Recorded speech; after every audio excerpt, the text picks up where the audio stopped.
Good evening, everybody in Columbus and anybody watching outside of the Columbus area. My name is Nia Noelle.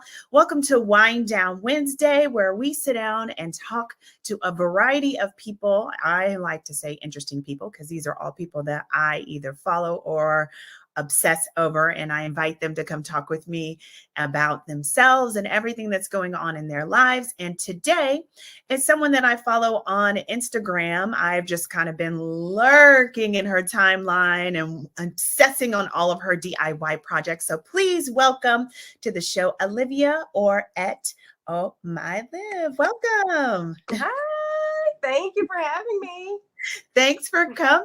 Yeah. It's kind of weird. I like fell in your DMs and was like, hey girl, so I do this. Do you want to come and hang out with me? So No, I love that. I was so excited when you wrote me. I was like, yes.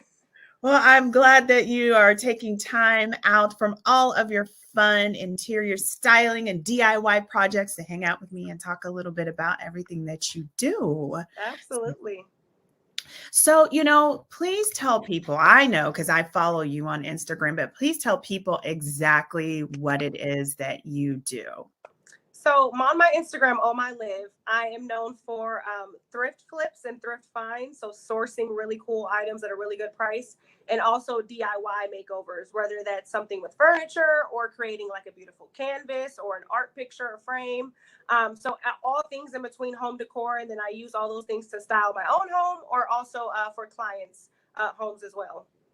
Yes, and I absolutely love it. I don't even know. I think maybe I found you through the Explorer page or something like that. I don't even remember, but it's been a minute, and I've just really been enjoying a lot of the stuff that you've been making and putting together. Whether it was my style or not, I've been up there obsessing, and there have been times that I've been looking at your stuff, and people are like, "Wait a minute, what's going on? What are they doing? Wait, she got something off of Facebook Marketplace really cheap. What is it?" Like, I just absolutely love watching everything that you're doing and stuff like that. So, how did you even get started doing this? Like what got you in this space? Yeah, so it's actually a funny story. So before all of this, I started in cosmetics. When I was in college, I was working in the cosmetics field at Ulta's, and then I just went through the ranks, and I was at some point in the corporate world of cosmetics. And so that was like my expressive point was makeup. Like that was my creative outlet at the time. I didn't have any kids, whereas now I do. And I was traveling a lot, doing a lot of makeup artistry, freelance work. And so once I had my son and I had to step away from the corporate world because it was really travel intensive, I found myself wanting to still have a creative outlook that wasn't makeup. And I found myself in the house a lot because I was a stay at home mom. And I just kept always looking around the house like, I'm tired of seeing the same four walls every single day. And I started doing things little by little. I was on a budget, new mom, trying to figure things out. And I just wanted something to make me feel good, make me feel like myself again, and still be creative in a way. So that's when I started going to like Goodwills and trying to make it work for my space, doing little tweaks, painting here and there. And then from there, it went on to being like a full, like, let me make a page out of this Instagram. Let me try to make a business out of this from flipping furniture. And it really just started from there for me having a creative outlet at home and being home all the time and changing my house up like every week. Yeah, I have noticed like that you change your house a lot, and I love it, and I kind of wish that I was like that. But I'm like, well, what am I going to do with this stuff? Because my problem is like, I see your face like, girl, like I'll see a vase I love, and then I'll see something like on your timeline or somebody else that I follow, and I'm like, oh, I love that. But then I don't want to get rid of the other thing. Like, how do Right. you manage changing your space so much? So a lot of the stuff, so I'll get it all, and I'm just like, I love everything. And then at some point, my house started to feel like a storage unit, and I'm like, okay. So the things that I felt like I could part way with, I actually made that into like a business of resale. So I would rather stage it nice in a Mm, picture, or reupholster the seats or something, and then yeah. have that resold on marketplace, so that way I can have, one more of an income and two more space in my house. And then there were just certain things that like I don't think I'll ever find this piece again, and I'll Yeah. never sell it and never get rid of it. If I feel like I can find it again, I'll sell it. If I feel like I can't, I've never seen it before, I'll keep it. So that's kind of the rules. So the items that you keeping, or do you have like a closet that you're stashing stuff in and maybe you rotate it in and out? Like, how are you doing that? Because I think Yeah. I want to do that. Yeah. So, and I was lucky enough in this place to have a basement, which I've never had a basement. I live in a townhouse. So Okay. we have a basement and I have these like shelvings I bought from like the hardware store. And I just stack all of my extra decor on those shelvings. And periodically I'll go down there and I'll say, if I haven't found use for this or I have no need to bring it or want to bring it upstairs, then I'll sell it. But most of the time, those are the things that I love and I just switch out simultaneously. Okay, so I need to get myself a little shelving unit, Yep. organize it, If maybe you some have a labels or garage something. or if you have Yeah. extra space in your closet, you can use that too.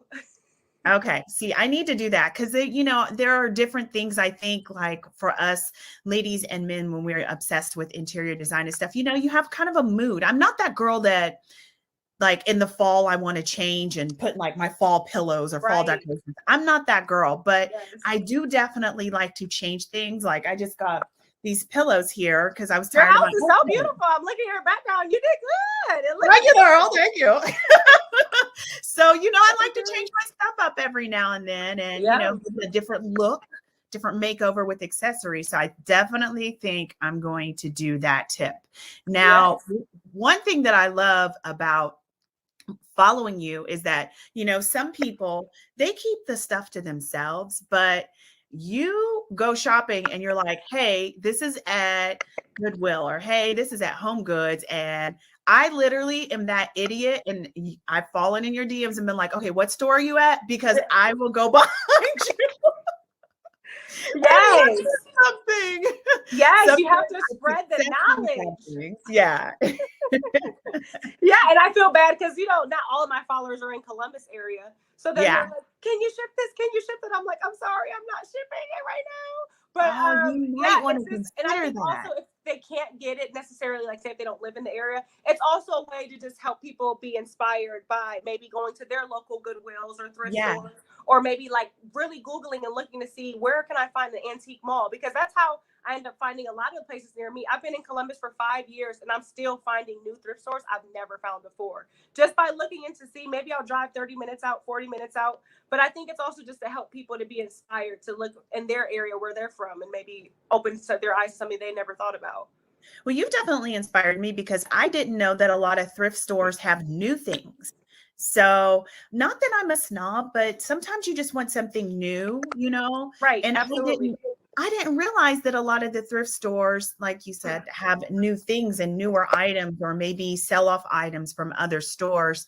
Because my style is more contemporary modern. Yes. So, a lot of people think thrifting and they think, oh, I'm going to get something antique, Yes. but there's something to be said about the stores having newer things as well, right? Yeah, absolutely. And I think it was really important for me to show that as well because of COVID. I mean, that put a scare on all of us. I didn't go to a thrift store for a while, just scared of like the sanitization purposes and things like this with this whole pandemic. And so I think that was also a selling point for people to be like, you know what, I could still go and get things at a good bargain. I don't have to worry about, it possibly having something on it or me bringing it into my house or even into my car. So I Yeah. think that also was great for thrift stores to really take advantage of that during this time because people didn't want secondhand stuff and some people still don't. So I think it's a great move for them, and I think it's more so coming around now than ever because I've been going for a few years now, and I haven't seen the amount of new stuff that I have recently that I did before. Yeah. So, for the people that are in the Columbus area like we are, what is your favorite store to hit in the area? Okay, so I'll say my top three that I Okay. always go to in rotation every single week. My Okay. top three are Ohio Thrift, and specifically the one in oh my gosh, what is it called? I can't think of the plaza that it's called, but it's off of Cleveland Ave. If I think of it, I'll tell you. But it's off of Cleveland Ave. So, Cleveland in 161. Yes. Mm-hmm. Okay. Yeah.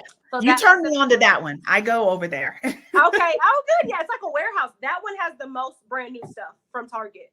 That's the Yeah. one. And then my other one is New Uses, the one on Sawmill specifically. Mhm. I will say the prices there are a little higher than a typical thrift store, but everything is in great condition. Like you're not having to rummage through a lot of things you may not like. So New Uses, and then my last one that I love is the Goodwill on Sawmill. So it's on Sawmill. You have a Goodwill on this side and New Uses on the other side of the highway, and you can hit both of them. Those have the best prices, but I will say it's more of like you want to take your time in there because everything's kind of all over on top of each other. But those are my favorite three. Yeah, yeah. So I'm gonna have to check out those other two, but I'm definitely an Ohio thrift girl. I live not too far from there, so sometimes I'll be driving by and I'll be like, let me go see what they have over there. Like, so Yes, I love yes. that. I love that. So, what do you think has been your favorite project so far that you've done? Oh, my favorite DIY project. Yeah. Oh, that's a good one. Okay, I would say I'll give you a smaller scale one and a larger scale one because I feel like they're in two different categories. Okay. So my larger scale favorite DIY is my Sherpa curved couch. That was the one that I felt like helped put me on the map on social media because that's Yep. like by far my most liked picture, my most picture with the most interactions and comments. Like that one has to be my all time favorite. Love, love, love that one. And it was done with the Target $20 Sherpa blanket. That was my favorite. Mhm. And then as for a smaller scale, I think my favorite is the pleated canvas, the one I just did. Just because Really? it's so, yeah, I wasn't expecting to love it that much. It was more so like on the whim, a really quick DIY. But seeing it in the house and living with it, it just adds so much interest and so much texture without being loud. And you can do it in any color scheme. Like I have neutrals in my home, so that's what I use. But you can do it in blues and golds and reds, whatever your color scheme is. And I think it's such an interesting piece for such a really good price. I mean, the fabric's $3, so I think that's my favorite smaller scale. Okay. Well, your Sherpa couch, I think, was definitely my favorite of all of your projects, and I was obsessed and like, how can I do a Sherpa sectional? Well, no. Yes, I've had quite a few followers send me pictures of their Sherpa. They did a whole Sherpa sectional, and I was like, "Girl, kudos to you because you took the time. They did cushion by cushion. It I looks don't think so I good." have that patience, Yeah. but I would love the beauty of it. I am going to do a chair. I'm being very funny about it because I want to do the right chair. Yes. So I'm I might have found the right chair. I'm just gonna see, but I'll send you my picture whenever I do it. But I did pick up 2 of the Sherpa blankets Ooh, when you were, doing the whole thing and everything like that. So I'll share mine yes. when I get it done, but I I wanna was make gonna sure say you it's the better right send me one. a picture or like the process when you're doing it. Yeah, yeah, yeah, I definitely will. So, well, I wanna know what inspires your ideas. Are you looking at, like, at some of these big store catalogs or online and what they're making, and you're like, "Wait a minute, I can do this?" How are you getting these ideas? Yeah, so I'm very inspired by and doing exactly that. Going into either the stores or getting the catalog sent to my home, and actually looking at the showroom or the pictures, and just flipping through like CB2, West Elm, Restoration Hardware, all of those places that typically sell really higher end furniture at a higher end price point, also, and just seeing one what speaks to me, and two what I feel like I can recreate in my home that still looks elevated. Because some stuff, you may feel like it's way out of your range, but really just seeing those things and also following different pages of designers like Kelly Wester. I love her. She designs hotels and things like that, and her style is very like organic. So following these huge designers and pages like that, and seeing, I really like that. How can I recreate that? And then going into stores like Goodwill, BOA, or New Uses, and finding what looks like the base of something I could do, and then going from there. So really finding inspiration from these showrooms and these pages and these designers really helps like spark that. Yeah, and for me, it's always because I've always kind of loved DIY. I don't always have a lot of time to do them, but I find them fun and exciting and stuff. But for me, I think what certain things that people don't think about is when you're looking for that certain piece or that certain style and you can't find it, but a lot of times you can paint something or make it work for you, um, to work in your space. Right. Absolutely. And some of these pieces are really, some of them can be very statement pieces. And I know a lot of people, including myself, can get tired of sometimes maybe something really bold or really like funky, and you want to maybe change up your space, and you don't maybe want to pay thousands of dollars for something you may not have in your home forever. And don't get me wrong, some pieces I do think you should invest in, but those like side pieces and those funky looking new things, I think that's something that if you can DIY it or find a way to be creative about it, it's a great money saver also because you can interchange things and not feel bad about it.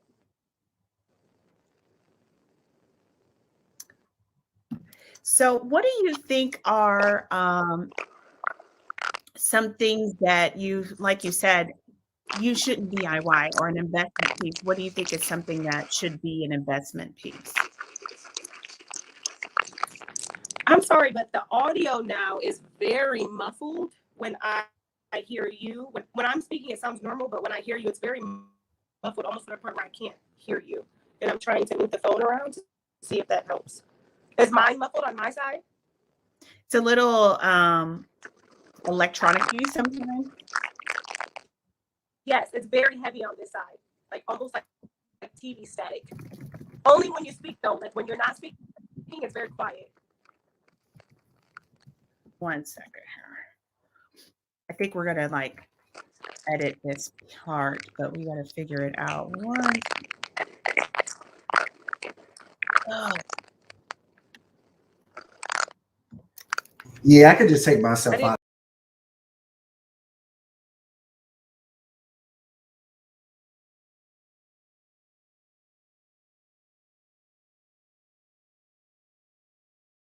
and comfort to really find that right piece of furniture that you're going to be sitting in the majority of the time in your home, entertaining, relaxing, lounging.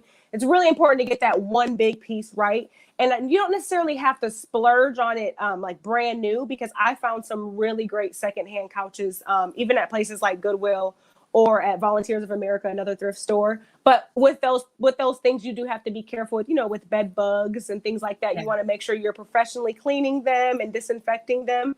But that is one thing. If you're wary of that, I would invest in a good couch. Okay. Yeah. And you know what? I don't know about you, but for me, I've always used the couch or whatever big piece you have as a statement piece. And when I want to change things up, I keep this and I try to get a color that goes with whatever palette I'm working with and redesign with accessories, like how I told you I just got Absolutely. new throw pieces and that throw pillows or that kind of stuff. I think that there's really something to be said about saving money that way as well. Would you say so? Absolutely. And one thing and one tip I always give my followers, or anyone who asks, because the biggest question get asked about my couch is, how do you have a white couch with a toddler? Or a lot of people have more than one kids or animals and pets. And having light colored furniture seems really appealing right now. That just seems to be the end, is like a whiter cream couch. And of course, it doesn't have to be. If that's not your scheme, don't do it. But one tip I would give, if you're getting a light colored couch, or any couch of that matter, I would make sure that your cushion covers are removable. So that way you have an entire slip covered couch, so you can wash them. You can keep them looking clean, because I will say, if they're not removable and if your couch is light colored, or where stains show easily, it's going to be really hard to make that couch look good for a long time. And you're going to find yourself wanting to buy a new couch. So I will say, the couch I have now, the couch I've had in the past, they're all off-white khaki colors, and they all can be removed and washed. And that's the only way I'm able to keep this couch for so long and still upholding spills and things like that. I'm glad you said that because I've had this for a minute and I'm shopping for a new couch and Okay. I am going lighter. I want the off-white ivory look. Yeah. So I'm definitely going to add slip cover to my checklist to see if Yes. for my future couch, which I'm taking my time, which you kind of have to take your time right now anyway if you're buying new because of COVID. Everything is backed up furniture Yes. to order. Yes. Please tell me about it. Yes. It's so crazy. Okay, so I know we're talking DIY and shopping and design and everything. How do you think people can find or identify what their style is exactly? So trying to pinpoint their style, are you asking? Yeah. Hmm.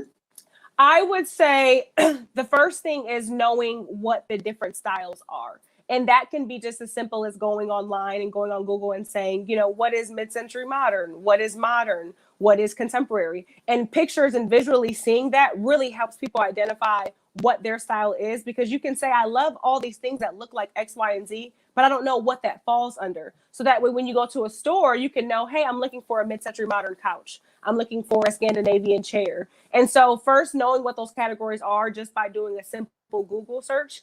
and then going into stores and finding those commonalities. So like in mid-century furniture, a lot of the legs are out this way in wooden or like really nice and low. Or Yeah. Scandinavian. IKEA is known for Scandinavian furniture, really simple, modern, minimalistic type of style. So once you know what that style is by looking in Google and seeing what those pictures look like, you'll be able to recognize it like that when you're in the stores or when you're shopping around, and you'll know, okay, this is my style. I might like a touch a little bit here and there, but overall, I love this style. Yeah, yeah, definitely. I think a lot of people struggle with that, with finding their style or still loving your style. Like for me, my style has changed over the years and it's really changing now. But I'm really starting to define it and really figure out exactly what it is I love. So I think really starting with that can really help people to find, those pieces that they love for their home and that sort of thing, Yeah, and them knowing also it's okay to have multiple styles. You know, it's okay to love mid-century modern while loving Scandinavian, while loving vintage. Like you can mix and match it. And I think that's one thing Yes. I also want people to know is don't get scared to feel like you're confined to one thing, because you can mix and match and make it look really curated and beautiful. Yes, that is so true because I'm definitely someone like I love a nice touch of mid-century modern and I do love Scandinavian and then, I like touches of contemporary because sometimes the things that I like can be very harsh and not homey and livable. So, Okay. Yeah. I'm definitely someone that kind of skates the line between styles a little bit. Yes, absolutely. That's the best. So, okay, I feel like you're a master at Facebook Marketplace. What advice do you give for somebody that wants to shop on Facebook Marketplace for A, finding a good product, and then B, like, do we bargain or what are the nuances and the rules for Facebook Marketplace, I guess? Yeah. So I would say my top two tips when sourcing things on Marketplace that I always go by whenever I'm trying to find things is one, I always shop in newly listed before anything. So I don't go to like, Mhm. oh, I'm looking for a chair. Let me go to furniture. Always go to newly listed because those really good items are only going to last no more than probably 15 minutes. So that way it will filter through every single category as long as it's newly listed. That way, if you go to furniture and say you're looking for a chair, but then there's a really cool plant pot that you wanted forever, you wouldn't see it in furniture and it would be gone like that because you didn't look at newly listed first. So I always shop there and then filter through that. Secondly, when you find something that you want, I would not just I would message the seller first, the automatic, hi, is it still available? You know, that comes up on everything. But just so Yeah. you can get your foot in the door. But immediately after that send a follow-up message and say, I would love to buy this. I can pick it up tonight if you can. I could pay you right now for it. I can put a down payment on it for it. Now, when I'm doing that, the down payments and when it deals with money, just make sure that your seller has a good rating, like, 4 or 5 stars. That way, someone's not going to try to dip you on whatever you're trying to get. But most of the time, the sellers that I'm working with on there, they are higher ratings. And I'll tell them right away, hey, I'll pay you a deposit right now. And they're like, okay, because if it's a good item and it's at a good price, if you try to bargain, it's going to sell to someone who's willing to get it right now at the asking price. So those two things I found has helped me tremendously in just locking down the sale, because I even had a seller tell me when I just found that, I don't know if you've seen the Seska chair, the cane Seska chair for $10. She Yeah. told me, she said, you weren't the first person to message me. I had messaged her 10 minutes after she posted it. I was like the fifth person down the line. She said, you weren't the first person to message me, but you were the first person I seen that said you, just by adding in that second message after, is it still available? So that Ah. helped tremendously with that. Yes. Okay. All right. Those are good tips. I'm definitely going to put those under my wing because I'm definitely a marketplace lurker. I haven't bought a whole heck of a lot off of there, but I do enjoy scrolling and looking at things and seeing what's there and available. So I'm definitely going to be doing that. Yeah. So you're going to do a quick little DIY. You're going to show me something that you've made. Yeah. I'm going to actually do it live for you on camera so you can see. It's very quick. It's very inexpensive, and almost anyone would have access. And it's actually one of the DIYs I told you was my favorite, was the DIY canvas pleated canvas. So I am Okay. going to show you it from start to finish and show you how quick it can go. And I'll give you the details on what the materials are. So the Okay. first thing, and I'm going to bring it over here for you. So the first thing you need is just a canvas. Now I thrift all of my canvases. It doesn't have to be white. This is the canvas I actually end up thrifting. This was $6 at Goodwill. As you can see, there's already a right there. So that's my first piece. Second piece you want to have is your fabric. So this, I don't know if you can, okay, this fabric I also got from Joann's. This was $2.99. It's a muslin fabric. You can get it in different colors, but this is just a like a sand color. And I got 1.5 yards of this because this frame is 2 feet by 3 feet. Just for reference, if you have a bigger frame, you might need a more fabric. So I'm going to try to set this up here so that way you can see it. I'm going to stand it up on the chair so it'll be easier. All right. That looks pretty good for now.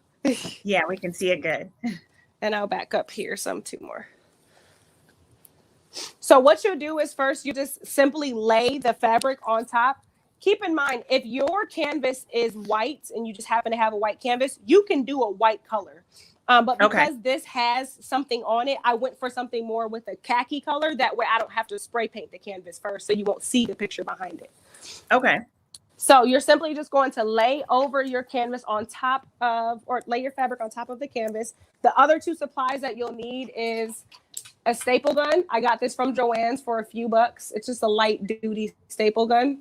And then you'll just need some fabric scissors, specifically fabric. Please don't try to use your household ones because it would be terrible and a pain to cut with. Yeah, that's and I'm just going to staple across scissors are the essential. top here. Oh my gosh, yes, they're a game changer for sure. So I'm just going to staple across the top here, only halfway through, and I'll tell you why here in a second. Also, you'll be able to see this pleated canvas on my Instagram page. I'm going to be styling this one with my other canvases today, and I'm going to post a picture of that so you can see the final look also. Okay, and we put your Instagram handle at the bottom so everybody can follow her and go check that out after we're done with this. Yes. Okay, and I'm just stapling along the back side of it. So you're going to staple like right into the wood frame? Yep, and I'll show you it. I'll turn it that way you can see. Stapling right along here along the back. You can see there's a couple of staples already I made. Right. Super secure. Yep. I'm going to just go a little bit more across so that way you can have some stability when you're trying to pleat it. Okay. So now from this part, we're going to do our pinch pleats. I call them pinch pleats. But you're just going to lift the fabric up and you're going to pinch it at the bottom and staple. And I'll show you exactly what that looks like. So here's the bottom of the canvas here. I'm trying to fit it all in the frame. And then you're going to pinch. You're going to pinch right here. And it's going to create it. And you're going to pull it down. It's going to create that really smooth pleat, if you can see it on the far right side. So you make a tension with it to make that pleat. Yep. Just keeping that tension right nice. And you're going to go, this is the outside of the canvas. So you want to go as far as you can on the side. So that way you start on the furthest side. So now you have that one nice pleat there. And I'm just going to turn it and staple that pleat, how you pinched it, right on the bottom right there. I just want to make sure I'm showing you it before I flip it so you can see what's going on. There with you.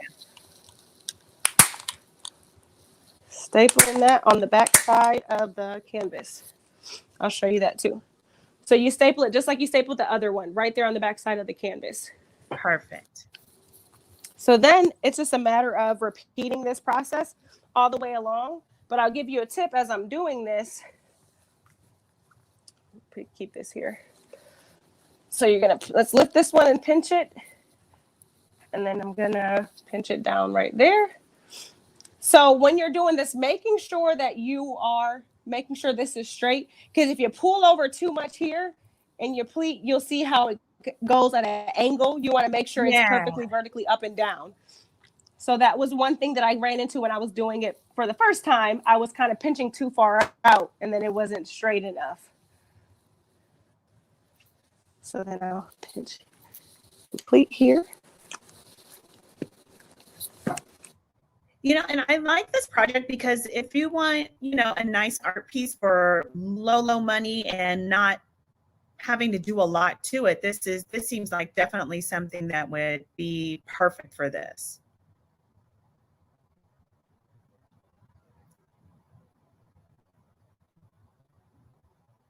Looks like we're stuck here.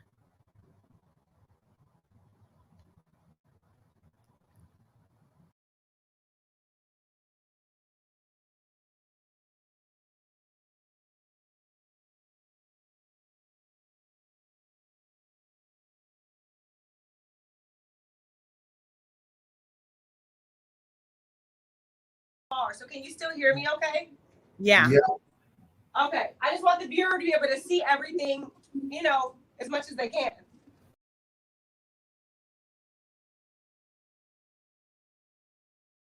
Just initial ones to help you with some control as you go along. Okay. Makes good sense.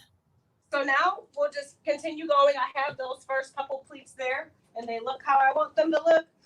And now this is a matter of you stepping back and looking at it's easier for you because you can see here, but you stepping back and looking where you want that pleat, the next pleat. So I think I want one right here because it's right next to that one. And then I'll just staple that in place. Okay. We're gonna go on the bottom.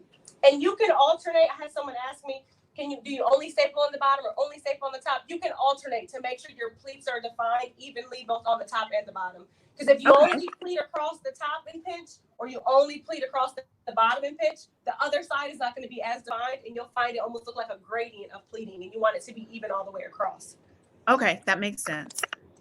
So then I'm gonna, since I pleated up there last time, I'm gonna pleat down here this time. Staple that there. And I'm gonna switch. And you know, the other cool thing about this is if you make a pleat that you think it's ugly, you can pull the staple out and replete, right?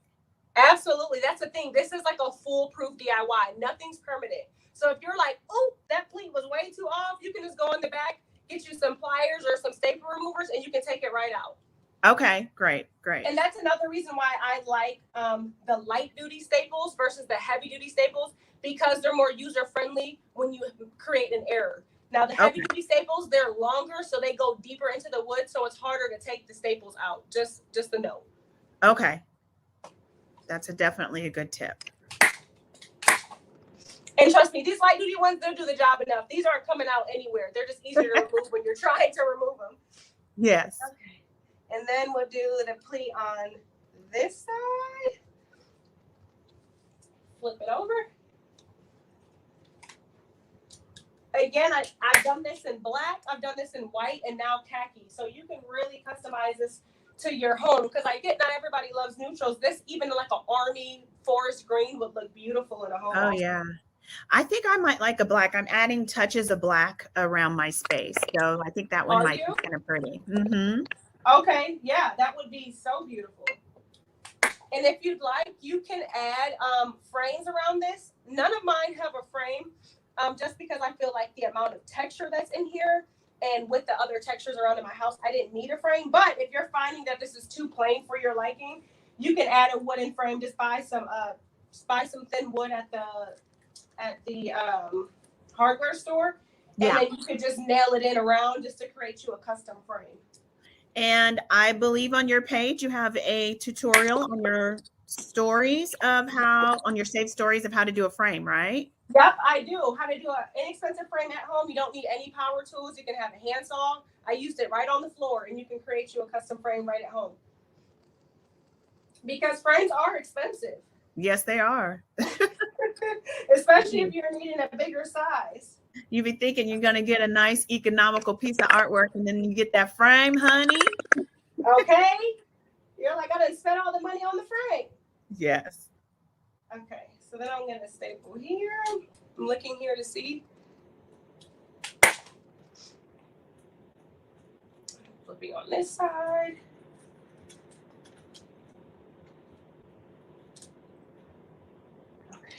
like that on that side.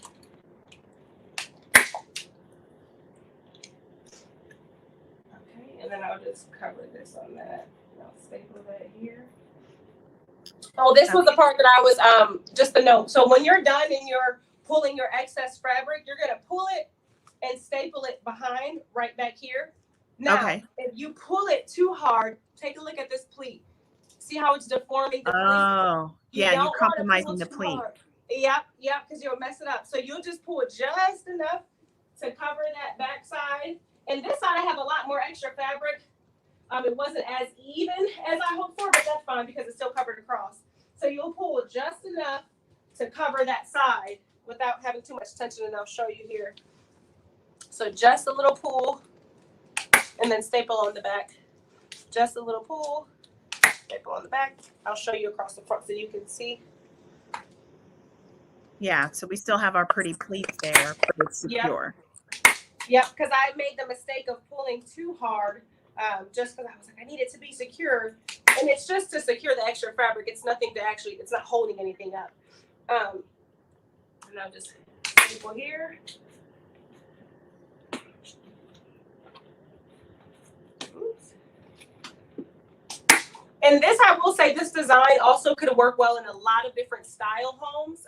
So whether you're mid-century modern, organic, minimal, even I've seen, I think this would look beautiful in a coastal home because this reminds me of the sand. You know how when you get fresh sand and it has those really pretty divots in it? It reminds me of that. This could be a really cool take on coastal.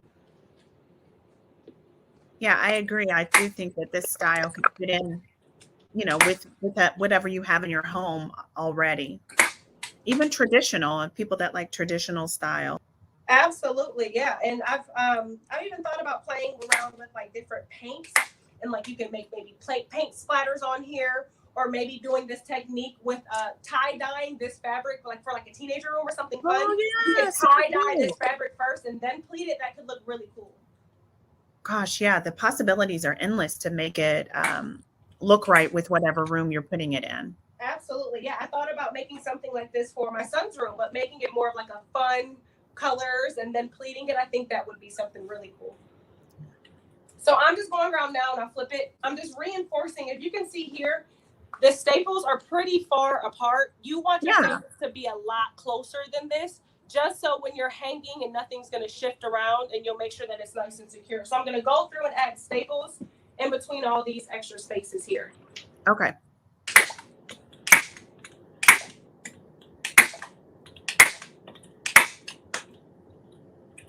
Make sure you have a lot of staples on hand.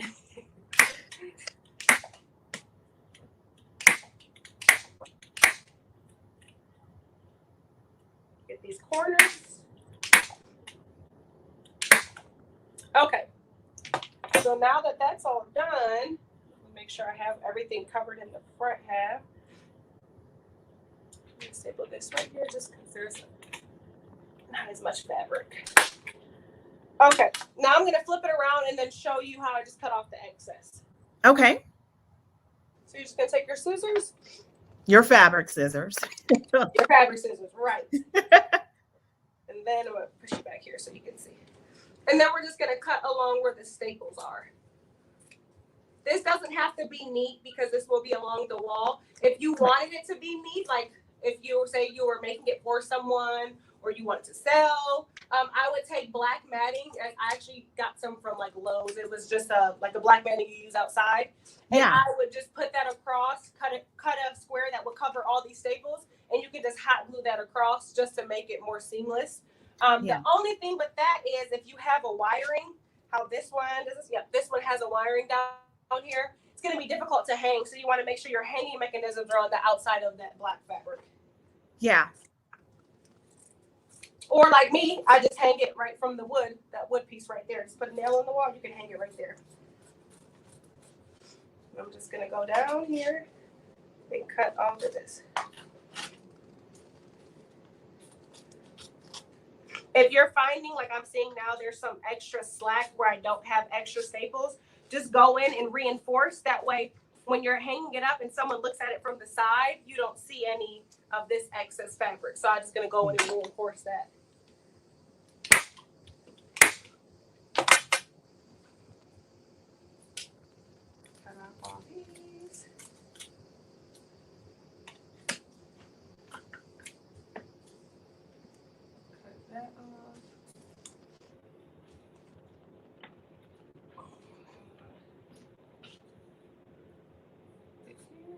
This is such an easy project that anybody can do. Oh my gosh, so easy and so fun. I mean, and even if you have like this involves like scissors and stuff, but if you have like older children, this would be a really fun project to do with your kids. As long Yeah. as you're comfortable with them doing staples and scissors and things like that, this would be a fun like family project. It's reinforcing. And then you have your plates. Gorgeous. And all you have to do is hang it in your room perfectly, wherever you want it to live. Yep, simple as that. And so, and I'll show you really quickly the other two, just so you can see how they, because it will look really pretty almost to have them together as a collage and how they play together. So you can just get an idea.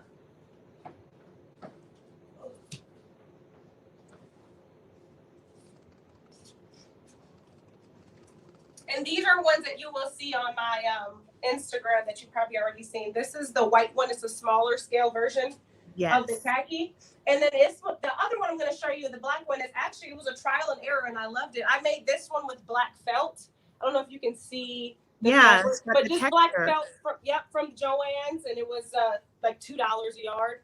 And I did that one on a black one so that way you can see the different color variations. Yeah. And like you said, those three could be beautiful grouped together on a wall. Very, very pretty. Right. Yeah. And may almost create like a little gallery wall, just, pleated fabric canvases. Yeah. Yeah. Well, Olivia, thank you so much for joining me. Everybody follow her. Her follow is right below us here. Check her out and definitely follow her and learn all the fun DIY tips. I will continue to follow you, and don't be surprised I follow in your DMs again and show you some pictures of some stuff that I did thanks to your tips. Yes, please do. I'm so excited, and thank you for having me. Please DM me if you have any questions. I'm always open to answer anything. Even if you need advice on a DIY project, I'm always open for that. So please just message me. Thank you so much. And watch, now we're going to run into each other at one of these stores. Yeah, and we'll go shopping together.